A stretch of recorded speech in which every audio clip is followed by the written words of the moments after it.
Hi friends, இன்றைக்கி ஜூலை 15 திங்கட்கிழமை. இன்றைக்கி பாகியலட்சுமி சிறகடிக்க ஆசை இந்த 2 சீரியல்லையும் என்ன நடக்க போகுதுன்னு சொல்லிட்டு இப்போ நம்ம பார்த்துடலாம். இன்றைக்கி சில முக்கியமான விஷயம்லாம் தான் பாகியலட்சுமியில் வந்து நடந்திருக்கு.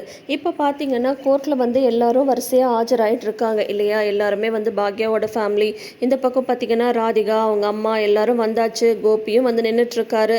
இப்போ பார்த்தீங்கன்னா பாக்யாவும் பழனிசாமியும் மயுவை கூட்டிகிட்டு போகிறதுக்காக ஸ்கூலுக்கு வந்து வந்திருக்காங்க. ஆனால் பாக்யா வந்து தயங்கி நிற்கிறாங்க. உடனே வந்து பழனிசாமி வந்து சொல்கிறாங்க, மேடம் என்ன மேடம் காரில் வரும்போதெல்லாம் வந்து யோசிச்சே தான் வந்தீங்க, இப்பயும் இங்கே வந்து யோசிச்சே இருந்தால் எப்படி? அங்கே வந்து கோர்ட்டில் வந்து கேஸ் வந்து ஸ்டார்ட் ஆகிடும், அதுக்குள்ளார வந்து நம்ம இப்போது வந்து மயூராவை கூட்டிகிட்டு போய் ஆகணும், போய் கூட்டிகிட்டு வாங்க அப்படின்னு சொல்கிறாங்க. உடனே வந்துட்டு பாக்யா வந்து சொல்கிறாங்க, இல்லை சார் எனக்கு வந்து மனசு வந்து கேட்க மாட்டேங்குது. ஏன்னு பார்த்தீங்கன்னா இப்போது இனியாவை கோர்ட்டுக்கு கூட்டிகிட்டு போகணுன்னா என் மனசு தாங்குமா? அதே தானே வந்து மயு வந்து ஒரு குழந்தை, அவளை வந்து கோர்ட்டு கேஸ் இப்படியெல்லாம் கூட்டிகிட்டு போனால் வந்து அவள் வந்து பயந்துட மாட்டாளா? இதெல்லாம் வந்து எனக்கு யோசிச்சுட்டே இருக்க வேண்டியதாக இருக்குது அப்படின்ற மாதிரி சொல்கிறாங்க. உடனே வந்து பழனிசாமி வந்து சொல்கிறாங்க, ஐயோ மேடம் இதை நீங்கள் எத்தனை தடவை கேட்டீங்க, நான் மறுபடியும் சொல்லிட்டேன். சரி அப்படி இருக்கிற மாதிரி இருந்தால் இப்போ வந்து நம்ம அப்படியே விட்டோன்னு வச்சுக்கோங்களேன், ஈஸ்வரி அம்மாவுக்கு ஏதாவது தண்டனை கிடச்சிட்டா என்ன பண்ணுறது? செய்யாத தப்புக்காக அவங்க வந்து தண்டனை அனுபவிக்கணுமா? கொஞ்சம் யோசிச்சு பாருங்கள். உண்மை என்ன நடந்ததுன்னு தெரிஞ்சும் நம்ம வந்து அப்படியே வந்து விட முடியுமா? மயுவை வந்து இப்போ நம்ம கோர்ட்டுக்கு கூட்டிகிட்டு போகிறதுனால ஒரு நல்லது தான் நடக்க போகுது. நீங்கள் அந்த விதத்தில் யோசிச்சு பாருங்கள். இப்போ நம்ம அதை கூட்டிகிட்டு போகலன்னா வேறு மாதிரி என்ன வேணால் நடக்கலாம். உண்மையை வந்து வெளியில் கொண்டு வரதுக்கு ஒரு குழந்தையை வந்து கோர்ட்டு கூட்டிகிட்டு போகிறது தப்பே கிடையாது, கொஞ்சம் யோசிச்சு பாருங்கள் அப்படின்ற மாதிரி சொல்கிறாங்க. நீங்கள் சொல்கிறது எல்லாமே நியாயம்தான், நான் இல்லைன்னு சொல்லலை. ஆனால் வந்து மனசாட்சி வந்து கேட்க மாட்டேங்குது அப்படின்றாங்க. நீங்கள் இப்படியே லேட் பண்ணிட்டு இருந்தீங்கன்னா அப்புறம் வந்து அங்கே என்ன வேணால் நடக்கலாம், நீங்கள் சொல்கிறத கொஞ்சம் கேளுங்க அப்படின்ற மாதிரி இங்கே வந்து சொல்லிகிட்ருக்காங்க. அதே சமயம் அங்கே கோர்ட்டில் வந்து எல்லாருமே ஆஜராயிட்டாங்க. ஜட்ஜும் வந்தாச்சு. அதுக்கப்புறம் வந்து ஈஸ்வரியை கூப்பிட்றாங்க. ஈஸ்வரி வந்து அழுதுகிட்டே வந்து கூண்டில் வந்து ஏறுறாங்க. தாத்தாவை பார்த்து அழுறாங்க. தாத்தாவும் ஈஸ்வரி பாட்டியை பார்த்து அழறாரு. இங்கே வந்து கமலா வந்து பார்த்தீங்கன்னா அப்படியே ஹாப்பியாக இருக்காங்க. அழுங்க நல்லா அழுங்க அப்படின்ற மாதிரி வந்து சொல்லிட்டு இருக்காங்க. கோபி வந்து கமலாவை பார்த்து முறைச்சிட்டே இருக்காங்க. ராதிகா வந்து அப்படியே ஒரு குழப்பமான மனநிலையிலே வந்து ராதிகா வந்து இருக்காங்க. அதுக்கப்புறம் வந்து பார்த்திங்கன்னா ஜட்ஜ் வந்து வாசிக்க ஆரம்பிக்கிறாரு. இது வரைக்கும் நடந்த இந்த விசாரணையெல்லாம் வச்சு பார்க்கும்போது தப்பு பண்ணது ஈஸ்வரி தான் அப்படின்றது வந்து உறுதியாயிடுச்சு அப்படின்ற மாதிரி வந்து சொல்கிறாங்க. ஜட்ஜு வந்து ஒன்ஸ் அப்படி சொன்னதுமே தாத்தா வந்து ரொம்ப டென்ஷன் ஆயிடுறாங்க. ஐயோ ஐயா இல்லையா என் ஈஸ்வரி அந்த மாதிரிலாம் ஒரு காலமும் பண்ணியிருக்க மாட்டாயா, அவளை வந்து விட்டுருங்கய்யா, அவள் வந்து எந்த தப்பும் பண்ணலையா அப்படின்னு சொல்லிட்டு தாத்தா வந்து கதறாரு கோர்ட்லேயே. உடனே வந்து சைலன்ஸ் அப்படின்னு சொல்லிட்டு ஜட்ஜ் வந்து சொல்லிட்டு அவரை வந்து வெளியில் கூட்டிகிட்டு போங்க அப்படின்னு மாதிரி வந்து சொல்கிறாங்க. அதுக்கப்புறம் வந்து பார்த்தீங்கன்னா 2 கான்ஸ்டபிள்ஸ் வந்து தாத்தா வந்து வெளியே கூட்டிகிட்டு போயிடுறாங்க. செழியன் வந்து சாரி கேட்டுடுறாரு கோர்ட்டில். அதுக்கப்புறம் வந்து பார்த்தீங்கன்னா தாத்தா வந்து வெளியில் அழுதுகிட்டே வராங்க. என் சம்சாரம் எந்த தப்பும் பண்ணலையா, அவள் பாவையா, அவளுக்கு இந்த மாதிரிலாம் வந்து பண்ணலாம் தெரியாது, அவள் மேலே இப்படி ஒரு தேவையில்லாத ஒரு குழப்பழி வந்து விழுதே, இதை என்னால் வந்து தாங்கிக்கவே முடியல அப்படின்ற மாதிரி வந்து அழறாங்க. உடனே கான்ஸ்டபிள்ஸ் வந்து சொல்லிட்டு போகிறாங்க, ஐயா நீங்கள் வந்து உள்ளே வரக்கூடாது, நீங்கள் இங்கே தான் இருக்கணும் அப்படின்ற மாதிரி வந்து கான்ஸ்டபிள்ஸ் வந்து சொல்லிட்டு போகிறாங்க. அப்புறம் வந்து பார்த்தீங்கன்னா உள்ள கோர்ட்டை வந்து காட்டுறாங்க. அங்கே வந்து ஜட்ஜ் மறுபடியும் வாசிக்க வந்து ஆரம்பிக்கிறாங்க. இந்த மாதிரி நடந்த விசாரணையெல்லாம் பார்க்கும்போது ஈஸ்வரி தான் வந்து ராதிகாவை கீழே தள்ளிவிட்டு கொல்ல பார்த்துருக்காங்க அப்படின்றது உறுதியாயிருக்கு. இந்த வழக்கோட தீர்ப்பு வந்து டீ பிரேக் அப்புறம் வந்து வழங்கப்படும் அப்படின்ற மாதிரி சொல்லிட்டு டீ பிரேக் வந்து விட்டுறாங்க. டீ பிரேக் விட்டதுமே உன்னை எழிலும் செய்யணும் வந்து தாத்தாவை பார்க்குறதுக்கு வெளியில் வந்து வராங்க. ஐயோ என்னப்பா ஆச்சு, உன் பாட்டிக்கு தண்டனை கொடுத்துட்டாங்களா? ஐயோ ஈஸ்வரி என்ன பக்கத்துலேயே இருந்து என்னால் உன்னை காப்பாற்ற முடியல அப்படின்ற மாதிரிலாம் தாத்தா வந்து அழறாங்க. உன்னை எழில் வந்து சொல்கிறாங்க, தாத்தா நீங்கள் ஒன்றும் பயப்படாதீங்க தாத்தா, இப்போ வந்து டீ பிரேக் விட்டுருக்காங்க, அது முடிஞ்சுதான் திருப்புன்னு சொல்லியிருக்காங்க, பாட்டிக்கு எதுவும் ஆகாது அப்படின்ற மாதிரி சொல்கிறாங்க. உடனே வந்து பாக்யாவும் வந்துடுறாங்க. என்னாச்சுன்னு சொல்லிட்டு பதறிட்டு வராங்க. மாமனார் அழுதுட்டு இருக்கிறத பார்த்துட்டு உடனே வந்து தீர்ப்பு சொல்லிட்டாங்களா அப்படின்ற மாதிரி வந்து கேட்குறாங்க. இந்த மாதிரி பாட்டி தான் வந்து தப்பு பண்ணியிருக்காங்க அப்படின்றது நிரூபணம் ஆயிடுச்சு அப்படின்ற மாதிரி மட்டும் சொல்லியிருக்காங்க. இப்போ வந்து டீ பிரேக் விட்டுருக்காங்க. டீ பிரேக் முடிஞ்சதுக்கப்புறம் தான் வந்து தீர்ப்பு அப்படின்ற மாதிரி சொல்லியிருக்காங்க அப்படின்னது. உடனே பாக்யா வந்து அப்படியே சாமியை கும்பிட்றாங்க. உடனே வந்து தாத்தாட்ட வந்து சொல்கிறாங்க, நீங்கள் எதுவும் அழாதீங்க, கண்டிப்பாக வந்து அத்தைக்கு எதுவும் ஆகாது, அத்தையை நம்ம இன்றைக்கே வீட்டுக்கு கூட்டிகிட்டு தான் போகிறோம் அப்படின்ற மாதிரி சொல்கிறாங்க. அது எப்படிமா நடக்கும் அப்படின்ற மாதிரி வந்து சொல்கிறாங்க. நீங்கள் எதுவும் அழாதீங்க மாமா, தைரியமாக இருங்க அப்படின்றாங்க. உடனே செல்வி வந்து கேட்குறாங்க, ஏக்கா இவ்வளோ ஒரு முக்கியமான விஷயம் நடந்துட்டு இருக்கும்போது நீ எதுக்குக்கா ரெஸ்டாரண்ட் போன அப்படின்றாங்க மாதிரி கேட்குறாங்க. உடனே பாக்யா வந்து அதெல்லாம் இல்லை, எதுனாலும் பார்த்துக்கலாம் வாங்க, நீங்கள் எல்லோரும் முதல்ல உள்ளே வாங்க சொல்கிறாங்க, மாமா நீங்கள் ஒன்றும் பயப்படாதீங்க, நீங்கள் வந்து உள்ளே வாங்க, கண்டிப்பாக அத்தை மேலே தப்பு இல்லைன்னு நிரூபிச்சுட்டு நம்ம இன்றைக்கே அத்தையை வீட்டுக்கு கூட்டிகிட்டு தான் போகிறோம் அப்படின்ற மாதிரி வந்து சொல்கிறாங்க. என்ன ஏதுன்னு பாக்யா எதுவுமே சொல்கிறதில்ல. எல்லாருமே வந்து உள்ளே போகிறாங்க. உடனே கமலா வந்து பாக்யாவை பார்த்ததுமே, எங்கடா இந்த அம்மாவுக்கு வந்து திருப்பு கொடுக்கும்போது இவங்க இருக்க மாட்டான்னு நினச்சேன், நல்ல வேலை வந்துட்டா அப்படின்ற மாதிரி வந்து ராதிகாட்ட வந்து சொல்கிறாங்க. கோபி வந்து கமலா மேலே உச்சக்கட்ட கடுப்பில் வந்து இருக்காரு. இரு உன்னை வந்து சும்மா விட மாட்டேன் அப்படின்ற மாதிரி சொல்லிட்டு இருக்காரு. இப்போ மறுபடியும் பார்த்தீங்கன்னா எல்லாமே ஆஜராயாச்சு. கேஸ் வந்து நடக்க ஆரம்பிக்குது. அதுக்கு முன்னாடியே வந்து பாக்யா வந்து வக்கீல்கிட்ட போயிட்டு ஜட்ஜு வர்றதுக்கு முன்னாடி வந்து பேசிகிட்டு இருக்காங்க. அதை வந்து பார்த்துட்டு கமலா வந்து அவங்க ஏதோ ரகசியம் பேசுகிறாங்க, என்னன்னு போய் நான் கேட்டு வரேன் அப்படின்ற மாதிரி வந்து கமலா வந்து எழுந்திருக்கிறாங்க. உடனே ராதிகா வந்து இல்லைம்மா நீ உட்காரு அப்படின்றாங்க. இல்லடி அவங்க ஏதோ ரகசியம் பேசுகிறாங்க, என்னன்னு சொல்லிட்டு தெரிய வேணாமா, தீர்ப்பு சொல்ல வேண்டிய ரகசியத்தில் நேரத்தில் வந்து என்ன ரகசியம் பேசுகிறாங்க அப்படின்ற மாதிரி கமலாக்கு ஒரே பதட்டமாக இருக்குது. அதுக்கப்புறம் வந்து பார்த்தீங்கன்னா வந்து வக்கீல் வந்து ஓகே அப்படின்ற மாதிரி வந்து சொல்லிடுறாங்க. உடனே வந்து பாக்யாவும் வந்து இடத்துல வந்து உட்காடுறாங்க. உடனே ஜட்ஜ் வந்து வராங்க. ஜட்ஜ் வந்து வந்ததுமே வக்கீல் வந்து சொல்கிறாரு, ஐயா தீர்ப்பு வந்து வழங்குறதுக்கு முன்னாடி இன்னொரு சாட்சி வந்து விசாரிக்கிறதுக்கு நாங்கள் அனுமதி கேட்குறோம் அப்படின்னதும் உடனே ஜட்ஜ் வந்து சொல்கிறாரு, இப்போ தீர்ப்பு வழங்குற நேரத்தில் தான் நீங்கள் சாட்சியெல்லாம் கூட்டிகிட்டு வருவீங்களா அப்படின்றாங்க. இல்லை இவங்க ஒரு முக்கியமான சாட்சி, இவங்களை வந்து நீங்கள் விசாரிக்கணும் அப்படின்னதும் யார் அப்படின்னு சொன்னதும் அவர் வந்து அந்த பெர்மிஷன் ஸ்லிப்பை வந்து காட்டுறாங்க. உடனே வந்து ஜட்ஜ் வந்து அதை படித்து பார்த்துட்டு மயூரா அப்படின்னு சொல்கிறாங்க. உடனே மயூரான்னு 3 தடவை கூப்பிட்றாங்க. மயூரான்னு பேரை சொன்னதுமே ராதிகாவுக்கும் கமலாவுக்கும் பயங்கர டென்ஷன் ஆகிடுது. ராதிகா வந்து அம்மா மயூமா அப்படின்னு சொன்னதும் உடனே பாக்யா வந்து வெளியில் போயிட்டு மயூவை வந்து கூட்டிகிட்டு வராங்க. மயூவும் பாக்யாவும் ஒன்றா வரதை பார்த்துட்டு ராதிகா வந்து டென்ஷன் ஆயிடுறாங்க. நோ யுவர் ஆனர், இது வந்து நீங்கள் ஏற்றுக்கூடாது, ஒரு மைனரு, அவளை வந்து இந்த மாதிரி கோர்ட்டில் வந்து விசாரிக்கிறதுக்கே ஒரு அம்மாவாக என்னால் அலோவ் பண்ண முடியாது அப்படின்ற மாதிரி ராதிகா வந்து கத்துறாங்க. உடனே வந்து ஜட்ஜ் வந்துட்டு சைலன்ஸ், முதல்ல உட்காருங்க அப்படின்ற மாதிரி சொல்லிட்டு மயூவை வந்து கூண்டு பக்கத்தில் கூட்டிகிட்டு வராங்க. உடனே பாக்யா மயூ 2 பேரும் வந்து கூண்டில் ஏறும்போது வக்கீல் வந்து சொல்லிடுறாரு, நீங்கள் வந்து பக்கத்தில் நில்லுங்கம்மா, இவங்க மட்டும் இங்கே இருக்கட்டும் அப்படின்னு சொல்கிறாங்க. உடனே வந்துட்டு அம்மா என்னம்மா இதெல்லாம், ஐயோ மயூ எப்படி இங்கே வந்தா அப்படின்ற மாதிரி கமலாக்கு ஒரே பதட்டம் ஆகிடுது. அப்பயே அவங்களுக்கு வந்து பயம் வந்துடுது. மயூ எதுக்குமா இங்கே வந்திருக்கு, அவளை போய் எதுக்குமா இங்கே கூட்டிகிட்டு வராங்கன்னு சொல்லிட்டு ராதிகாவுக்கு ரொம்ப டென்ஷனாக இருக்குது.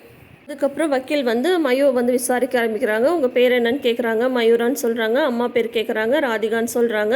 பாட்டி பேர் என்னன்னதும் கமலா அப்படின்றாங்க. ஆப்போசிட்டில் இருக்கிற ஈஸ்வரியை பார்த்து இது யாருன்னு தெரியுதா அப்படின்னு சொல்கிறாங்க. தெரியும், இவங்க வந்து ஈஸ்வரி பாட்டி அப்படின்ற மாதிரி வந்து சொல்கிறாங்க. உடனே வந்து எல்லாரும் மயூ என்ன சொல்ல போகிறாங்க அப்படின்றதையே வந்து அவளாக பார்த்துட்ருக்காங்க. ஈஸ்வரி பாட்டிக்கே ஒரே ஆச்சரியமாக இருக்குது மயூ வந்து கோர்ட்டுக்கு வந்தது. அதுக்கப்புறம் வந்து பார்த்திங்கன்னா வந்து அன்றைக்கி என்ன நடந்துச்சு அப்படின்ற மாதிரி சொல்லுமா, உங்கள் அம்மாவை வந்து இந்த பாட்டி தான் கீழே தள்ளி விட்டாங்களா அப்படின்ற மாதிரி கேட்குறாங்க. உடனே மயூ வந்து இல்லை அப்படின்னு சொல்கிறாங்க. நடந்த விஷயத்த அப்படியே சொல்கிறாங்க. மயூ கொஞ்சம் கூட மறக்காமல் இந்த மாதிரி வந்து அன்றைக்கி அம்மா வந்து ஹாஸ்பிட்டல் வந்து கிளம்பிட்டு இருந்தாங்க, வாட்டர் எடுத்து வரதுக்காக கிச்சனுக்கு போயிட்டு வந்தாங்க. அப்போ வந்து பார்த்திங்கன்னா பாட்டி வந்து டைனிங்கில் வந்து உட்காந்துட்டு இருந்தாங்க. அப்போது எங்கள் அம்மா வந்து தண்ணி எடுத்துகிட்டு வெளியில் வரும்போது ஒரு ஃப்ளவர் வேஷில் வந்து கால் தடுக்கி எங்கள் மம்மி வந்து கீழே விழுந்துட்டாங்க அப்படின்ற மாதிரி சொல்கிறாங்க. உடனே இப்போ தான் ராதிகா வந்து நடந்ததை அப்படியே ரிவைண்ட் பண்ணி பார்க்குறாங்க. கால் வந்து ஏதோ ஒரு பொருள் மேலே வச்சு தான் தடுக்கி விழுந்தது வந்து அப்படியே பார்க்குறாங்க. அந்த முட்டைக்கண்ணை போட்டு முழிக்கிறாங்க. உடனே கமலாவுக்கு வந்து அப்படியே திருன்னு முழிச்சிட்ருக்காங்க. கமலாவை பார்த்து ராதிகா வந்து முறைக்கிறாங்க. மயூ வந்து இங்கே சாட்சி சொல்கிறது பார்த்துட்டு கோபியால் நம்பவே முடியல. நடந்த விஷயத்த இப்படியே மயூ சொல்கிறத கேட்டுட்டு அவருக்கு அப்படியே பயங்கர ஆத்திரமாக வருது கமலா மேலே.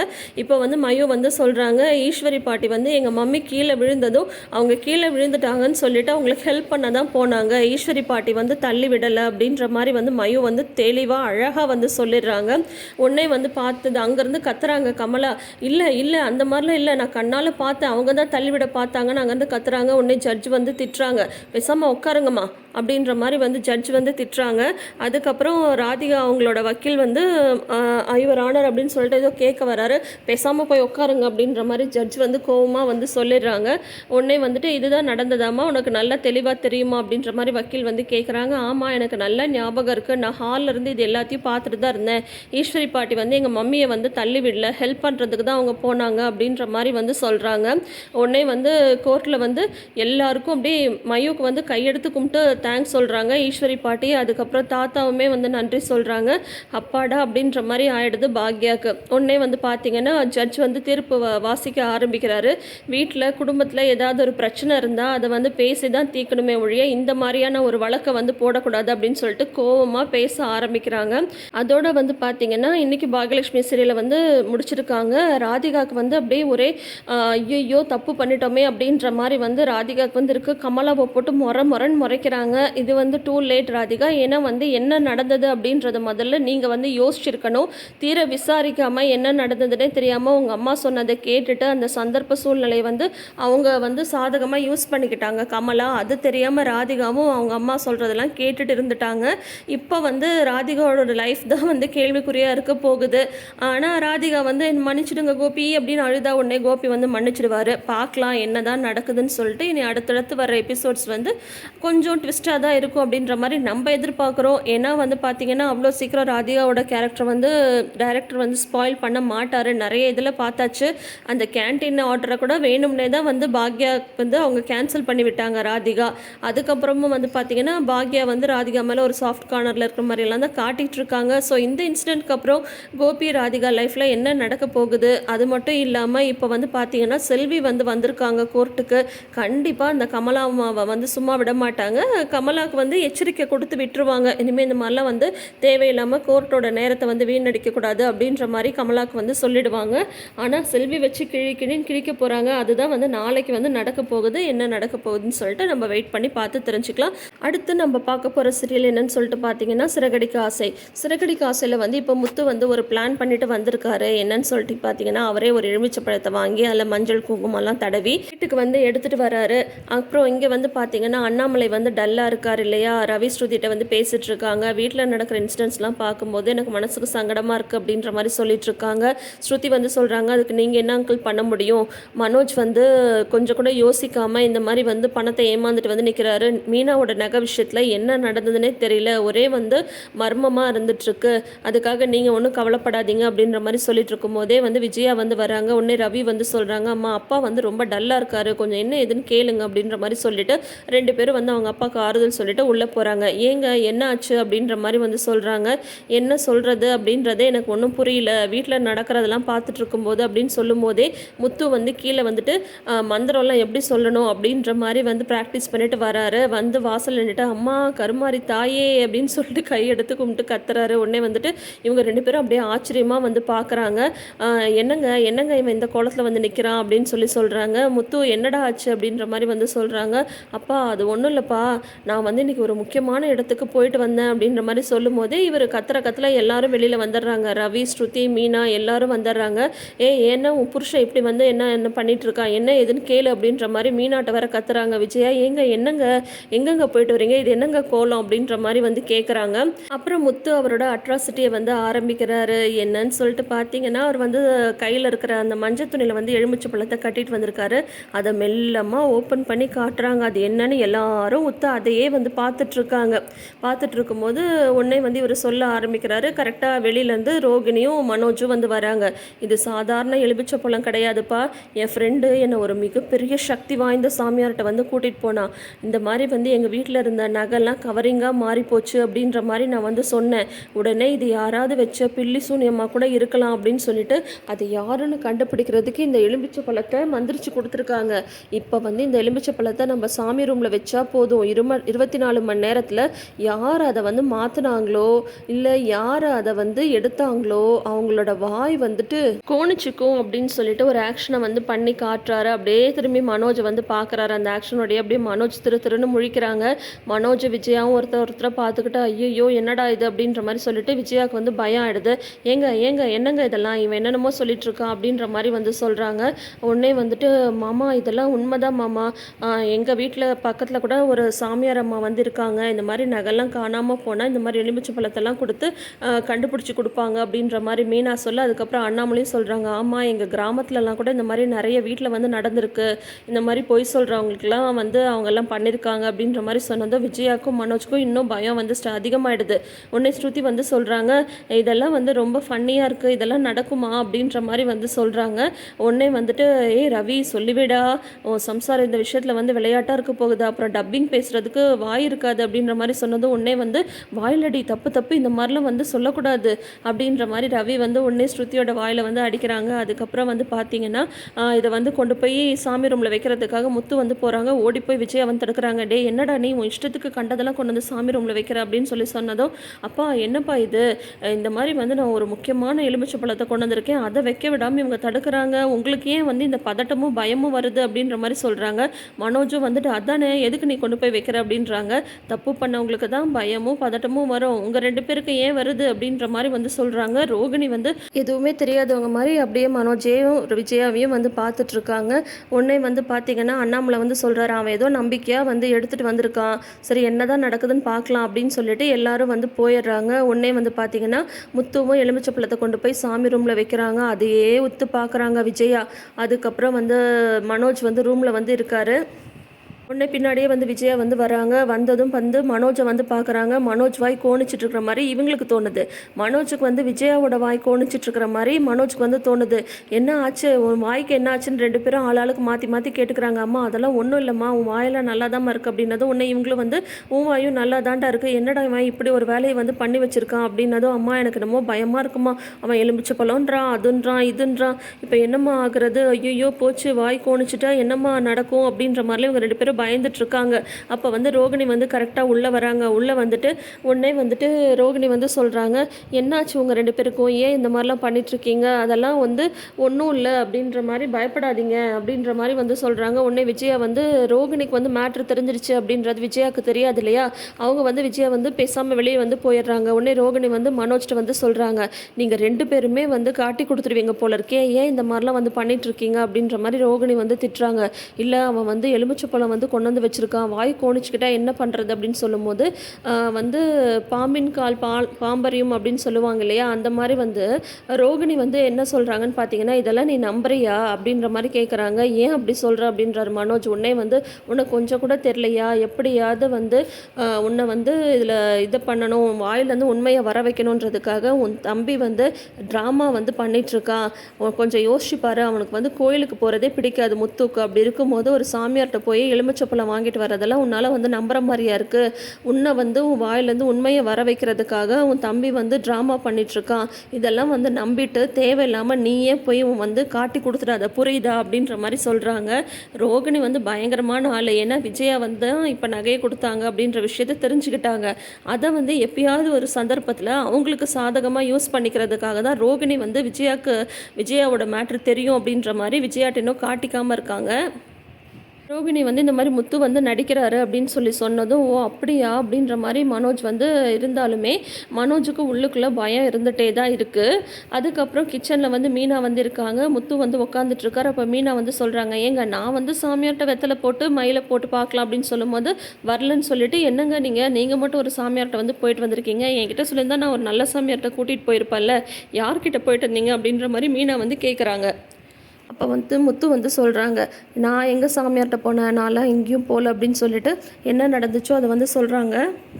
அந்த எலுமிச்சை பழத்தை பார்த்ததுமே எங்கள் அம்மாவோட மூஞ்சிலையும் மனோஜோட மூஞ்சிலையும் ஒரு பயம் தெரிஞ்சுது, பார்த்தல அவங்களா வந்து மாட்டுவாங்க, அதுக்கு தான் இந்த பிளான் அப்படின்ற மாதிரி சொன்னதும், நல்ல பிளான் தாங்க அப்படின்ற மாதிரி வந்து மீனா வந்து சொல்கிறாங்க. அதுக்கப்புறம் இங்கே ஸ்ருதி வந்து யோசிச்சுட்ருக்காங்க. ரவி வந்து வரும்போது வந்து என்ன யோசிச்சுட்ருக்க அப்படின்ற மாதிரி வந்து கேட்கும்போது ஸ்ருதி வந்து சொல்கிறாங்க, இல்லை முத்து பண்ணதை தான் யோசிச்சுட்ருக்கேன் அப்படின்ற மாதிரி சொல்கிறாங்க. உடனே வந்து அதெல்லாம் ஃபேக்கு, அந்த மாதிரிலாம் எதுவும் நடக்காது அப்படின்ற மாதிரி ரவி வந்து சொல்கிறாரு. இல்லை அப்படிலாம் கிடையாது, எங்கள் கேரளாவில் கூட இந்த மாதிரிலாம் எல்லாமே நடக்கும். ஒரு தடவை வந்து நான் சின்ன வயசில் அப்போ கேரளாவில் இருந்தப்போ எங்கள் அப்பா ஆஃபீஸில் வந்து பணம் காணாமல் போச்சு அப்படின்னதும், அது யார் உங்கள் அப்பா தான் எடுத்தார் அப்படின்ற மாதிரி ரவி வந்து கேட்குறாரு. அது இல்லை, அது வந்து எடுத்தது யார் அப்படின்றத கண்டுபிடிக்கிறதுக்காக அவங்களும் இந்த மாதிரி தான் ஒரு எலுமிச்சப்பழம்லாம் கொண்டு வந்து வச்சாங்க, லெமனெல்லாம் வந்து மந்திரிச்சு வச்சாங்க. கேரளாலலாம் இது ரொம்ப சகஜமாக நடக்கும், அங்கெல்லாம் வந்து அது ரொம்ப சக்தியாக வந்து பார்ப்பாங்க. ஆனால் உன் தம்பி வந்து எந்த சாமியார்கிட்ட போனாங்க என்னென்னா தெரியல, அவர் மட்டும் நிஜமாவே பவர்ஃபுல்லான சாமியாராக இருந்தால் கண்டிப்பாக உன் தம்பி சொன்ன மாதிரியே அதை எடுத்து சமயத்தை உங்களோட வாய் வந்து கோணிச்சுக்கும் அப்படின்ற மாதிரி சொல்லும்போது மீனா வந்து அந்த பக்கம் கிராஸ் பண்ணுறாங்க. உடனே ஸ்ருதி வந்து மீனாவை கூப்பிட்றாங்க. மீனா இங்கே கொஞ்சம் வாங்கலை அப்படின்றாங்க. என்ன அப்படின்னு கேட்கும்போது, இல்லை முத்து வந்து எந்த சாமியார்கிட்ட வந்து போயிட்டு வந்தாங்களா, நிஜமாவே அவர் வந்து பவர்ஃபுல் சாமியாரா, எங்கள் கேரளாலாம் கூட இந்த மாதிரிலாம் நடக்கும், அதனால வந்து நீ அவர் உண்மையிலேயே பவர்ஃபுல் சாமியாராக இருந்தால் முத்து சொன்ன மாதிரியே நடக்கும் அப்படின்ற மாதிரி ஸ்ருதி வந்து சொல்லும்போது உடனே மீனா வந்து கதவை லாக் பண்ணுறாங்க. கதவை லாக் பண்ணிவிட்டு அவர் சாமியார்கிட்டலாம் எங்கேயும் போகல, அந்த எலுமிச்சப்பழத்தை வந்து மளிகை கடையிலேருந்து அவர் வந்து கொண்டு வந்து வச்சிருக்காரு. உங்களுக்கே தெரியும்ல ஸ்ருதி, இந்த நகை காணாமல் போன விஷயத்தில் அவரோட அண்ணன் மேலே அவருக்கு சந்தேகம் இருக்குது அப்படின்னு சொல்லிட்டு அவர் வாயிலேருந்தே ஒரு உண்மையை வர வைக்கிறதுக்காக தான் இந்த மாதிரி வந்து ஒரு ட்ராமா பண்ணியிருக்காரு அப்படின்னதும், ஓ அப்படியே அண்ணே அப்படின்றாரு ரவி. ஆமாம் அப்படின்னு சொல்கிறாங்க. உடனே ஸ்ருதி வந்து சொல்கிறாங்க, இது சூப்பர் பிளான் மீனா, ஒருத்தவங்களோட பயத்தை வந்து நம்ம தூண்டி விட்டாவே அவங்க வாயிலேருந்து ஆட்டோமேட்டிக்காக உண்மை வந்து வெளியில் வந்துடும், அதனால் கண்டிப்பாக இந்த விஷயத்தில் வந்து உண்மையை வந்து வெளியில் கொண்டு வந்துடலாம் அப்படின்ற மாதிரி வந்து ஸ்ருதியும் வந்து சொல்கிறாங்க. அதுக்கப்புறம் வந்து பார்த்திங்கன்னா நைட்டெல்லாம் வந்து தூங்காமல் மனோஜ் வந்து அதையே நினச்சி ரொம்ப பயந்து போய் இருக்காரு. அதோட தொடரும் போட்டுட்டு நாளைன்னு காட்டுறாங்க. அப்போ வந்து பார்த்திங்கன்னா விஜயா, பார்வதி, மனோஜ் 3 பேரும் இன்னொரு சாமியாரை பார்க்க வந்திருக்காங்க. இந்த மாதிரி வந்து இவன் என் பையன், பெரிய பையன், இவன் வந்து அவனோட தம்பியோட பொண்டாட்டி நகையை வந்து கவரிங்காக மாற்றி வந்து வச்சுட்டான், அவனோட தேவைக்கு யூஸ் பண்ணிட்டான், அதை கண்டுபிடிக்கிறதுக்காக இன்னொரு பையன் வந்து பார்த்திங்கன்னா அந்த ஒரு எலுமிச்சை பழத்தை மந்திரிச்சு கொண்டு வந்து வீட்டில் வந்து வச்சுருக்கான். 24 மணி நேரத்தில் அந்த யார் அந்த நகை எடுத்தாங்களோ அவங்களோட வாய் வந்து கோணிச்சுக்கும் அப்படின்ற மாதிரி சொல்கிறான். அந்த மாதிரிலாம் நடக்குமா சாமி அப்படின்னு கேட்குறாங்க விஜயா. உடனே வந்து அந்த சாமியார் வந்து சொல்கிறாங்க, இவன் வந்து தப்பு பண்ணியிருக்கான், கண்டிப்பாக இவனோட வாய் வந்து கோணிச்சுக்கும் அப்படின்ற மாதிரி வந்து அந்த சாமியார் வந்து சொல்கிறாரு. அதை கேட்டுட்டு மிரண்டு போயிடுறாங்க விஜயாவும் மனோஜும். இந்த மாதிரியான ஒரு ப்ரமோவோட இன்றைக்கி வந்து முடிச்சிருக்காங்க. ஸோ இன்றைக்கி சிறகடி காசையில் இதுதான் நடந்தது. நாளைக்கு என்ன நடக்க போகுதுன்றதை நம்ம வெயிட் பண்ணி பார்த்து தெரிஞ்சுக்கலாம். அப்புறம் இன்னொரு விஷயம் ஃப்ரெண்ட்ஸ், நிறைய பேர் வந்து சீரியலை தனித்தனியாக போட சொல்லியிருந்தீங்க. ஆனால் நம்ம ஓட்டிங் போட்டிருந்தப்போ சீரியல் வந்து ஒன்றா போடுங்க அப்படின்ற மாதிரி சொல்லியிருந்தீங்க. ஸோ 2 பக்கமுமே நான் வந்து பார்க்க வேண்டியிருக்கிற காரணத்தினால ரெண்டு சீரியல் பாகியலட்சுமி அண்ட் சிறகடி காசை தான் நிறைய பேரோட எதிர்பார்ப்பாக இருக்கிறதுனால இந்த 2 சீரியலையும் நான் ஃபஸ்ட்டு வந்து போஸ்ட் பண்ணுறேன். இது வந்து உங்களுக்கு பிடிச்சிருக்கான்றதை மறக்காமல் கமெண்ட் செஷனில் வந்து சொல்லுங்கள். நம்மளோட ப்ரிவ்யூ பற்றின கமெண்ட்டையும் மறக்காமல் கமெண்ட் செஷனில் சொல்லுங்கள். நம்ம சேனலை நீங்கள் இன்னும் சப்ஸ்கிரைப் பண்ணாமல் வீடியோஸ் பார்க்குறீங்கன்ற மாதிரி இருந்தால் மறக்காமல் சப்ஸ்கிரைப் பண்ணி வச்சுக்கோங்க. பக்கத்தில் இருக்கிற நோட்டிஃபிகேஷன் பெல் ஐக்கான்லேயும் ஆல் சிம்பிள் கிளிக் பண்ணிக்கோங்க. தேங்க்யூ.